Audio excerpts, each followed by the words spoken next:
Live cities की night bulletin दिन भर बिहार में आपका स्वागत है। मैं गरिमा भारती। आज के इस बुलेटिन में बिहार की कई महत्वपूर्ण खबरें हैं। सबसे बड़ी खबर बिहार के राजनीतिक गलियारों से। राजद सुप्रीमो लालू प्रसाद यादव की मुश्किलें और बढ़ने वाली हैं। उनके खिलाफ पटना के निगरानी थाने में दर्ज हुआ एफआईआर। यह एफआईआर बीजेपी विधायक ललन पासवान ने कराया है दर्ज। न्यूज बुलेटिन में आगे बताएंगे कि किस प्रकार लालू की ठाठ खत्म हो गई। रिम्स निदेशक के आवास से किए गए बेघर और मंत्री मुकेश सहनी व पूर्व मुख्यमंत्री जीतन राम मांझी ने किया बड़ा खुलासा। इतना ही नहीं, रांची हाईकोर्ट में लालू के खिलाफ पीआईएल भी दाखिल कर दिया गया है। बुलेटिन में यह भी बताएंगे कि बिहार में बैंड बाजा बारात पर किस प्रकार आफत आ गई है। अमिताभ बच्चन पर बिहार में कहां दर्ज हुआ परिवार। पटना हाईकोर्ट ने कोरोना को लेकर बिहार सरकार से मांगा है ब्यौरा। अब खबरें विस्तार से। कोरोना को लेकर बिहार सरकार ने बड़ा फैसला लिया है।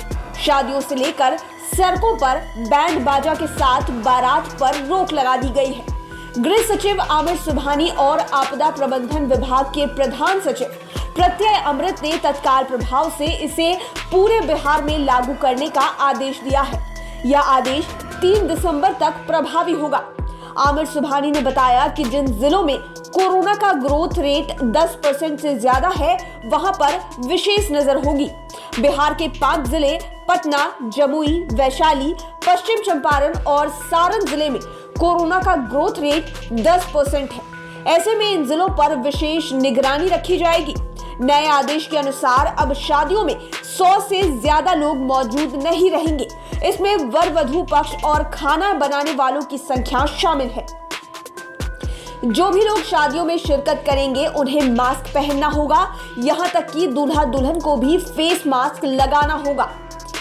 उनकी थर्मल स्क्रीनिंग के बाद ही किसी को शादी समारोह में एंट्री कराई जाएगी। सैनिटाइजेशन की व्यवस्था होनी चाहिए। वहीं श्राद्ध कर्म को लेकर राज्य सरकार ने फैसला लिया है कि अब 25 से ज्यादा लोग इसमें शामिल नहीं होंगे। अगर ऐसा करते हैं तो उन पर कार्रवाई की जाएगी। इस दौरान भी सभी को मास्क पहनने होंगे। बिहार विधानसभा की कार्यवाही के चौथे दिन विपक्ष के हंगामे के बीच राज्यपाल फागू चौहान का अभिभाषण लगभग 1 घंटे तक चला। हंगामे को देखते हुए विधानसभा की बैठक शुक्रवार 27 नवंबर के 11 बजे तक के लिए स्थगित कर दी गई। इस दौरान विधानसभा अध्यक्ष विजय कुमार सिन्हा ने कहा कि राज्यपाल के अभिभाषण पर वाद विवाद प्रश्नोत्तर काल नहीं होंगे। गुरुवार को राज्यपाल फागू चौहान ने कहा कि बिहार में विकास के लिए सरकार संकल्पित है।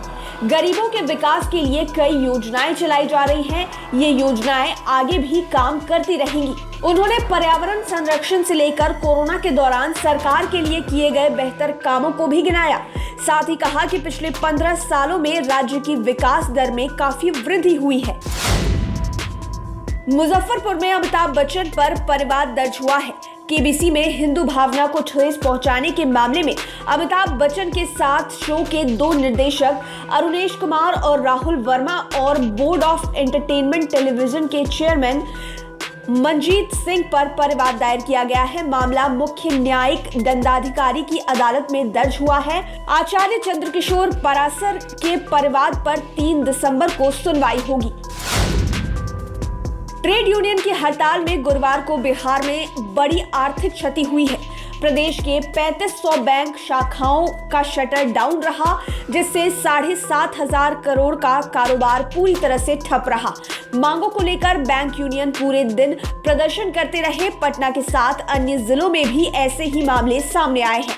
पटना में मार्केटिंग के लिए लोगों को परेशानी हुई। प्रदेश में नेशनल बैंकों की कुल 3500 शाखाएं बंद रही। राजद सुप्रीमो लालू यादव की टेंशन बढ़ती जा रही है। उनकी ठाठ अब खत्म हो गई है। गुरुवार को निदेशक के बंगले से उन्हें रिम्स में शिफ्ट किया गया है। वहीं लालू के खिलाफ पटना के निगरानी थाने में केस दर्ज कराया गया है। भागलपुर के पिरपैती से जीते बीजेपी विधायक ललन पासवान ने केस दर्ज कराते हुए उन पर प्रलोभन देने का आरोप लगाया है। प्राथमिकी दर्ज करने की जानकारी पूर्व उप मुख्यमंत्री सुशील मोदी ने ट्वीट कर दी है। लालू के खिलाफ पटना में तो एफआईआर दर्ज हुआ ही, आज ही उनके खिलाफ झारखंड हाईकोर्ट में भी एक PIL किया गया है। हाईकोर्ट के अधिवक्ता राजीव कुमार ने कहा कि लालू यादव शुरू से ही जेल मैनुअल का लगातार उल्लंघन करते आए हैं, जो एक गंभीर मामला है। जब से वे जेल गए हैं तब से वे रिम्स में ही हैं, जहां 5 स्टार फैसिलिटी दी गई है। वे केवल नाम के जेल में है, वास्तव में जेल में है ही नहीं। इसी को आधार बनाकर हम लोगों ने PIL फाइल किया है। उन्होंने कहा कि इस मामले में हाईकोर्ट को स्वतः संज्ञान लेना चाहिए ताकि ऐसी घटना दोबारा ना हो सके। PIL अनुरंजन अशोक ने किया है। पीरपैंती के बीजेपी विधायक ललन पासवान के बाद अब VIP प्रमुख और पशु एवं मत्स्य मंत्री मुकेश सहनी ने भी बड़ा खुलासा किया है। उन्होंने दावा किया है कि लालू यादव का फोन मेरे पास भी आया था, जबकि ऐसा करना संविधान का गलत इस्तेमाल करने जैसा है।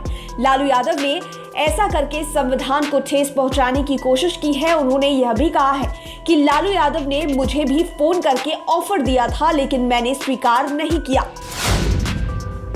हम के मुखिया और पूर्व मुख्यमंत्री जीतन राम मांझी ने भी लालू पर बड़ा आरोप लगाया है। उन्होंने कहा है कि लालू यादव हमारे विधायकों को भी फोन पर फोन कर रहे थे, मुझे बात कराने का दबाव दे रहे थे। उन्होंने कहा कि फोन कॉल मामले में उच्च स्तरीय जांच कराई जाए। राजद सुप्रीमो लालू यादव के ऑडियो वायरल मामले में अब जांच के आदेश दे दिए गए हैं। जांच में पता चलेगा कि बीजेपी के वरीय नेता सुशील मोदी का दावा कितना सही है और आरोप में कितना दम है। लेकिन सुशील मोदी के जिस ट्वीट से बिहार की सियासत में हलचल मच गई थी, उस ट्वीट पर ट्विटर का डंडा चल गया है। ट्विटर ने उस पोस्ट को डिलीट कर दिया है। लालू के फोन कॉल मामले में झारखंड में भी बवाल मचा हुआ है। लालू के जिस सेवादार के माध्यम से कॉल होने की बात सामने आ रही है, मामला सामने आते ही रिम्स में लालू की सेवा में लगे सेवादार इरफान अंसारी फरार हो गया है। जिस नंबर से लालू यादव ने बिहार के विधायक ललन पासवान को कॉल किया था, वह सिम इरफान के नाम पर है। इरफान लालू के सेवादार के साथ साथ झारखंड में पार्टी महासचिव भी हैं। यह शख्स लालू के साथ साई की तरह रहता है, लेकिन ऑडियो वायरल होने के बाद इरफान वहां से लापता हो गया है। उसने अपना मोबाइल नंबर भी बंद कर दिया है। लाइव सिटीज की नाइट बुलेटिन में आज इतना ही। लेटेस्ट खबरों के लिए आप लाइव सिटीज के साथ बने रहिए। हमारे चैनल को सब्सक्राइब करिए और साथ ही साथ हमारे फेसबुक पेज को भी जरूर लाइक करिए। धन्यवाद।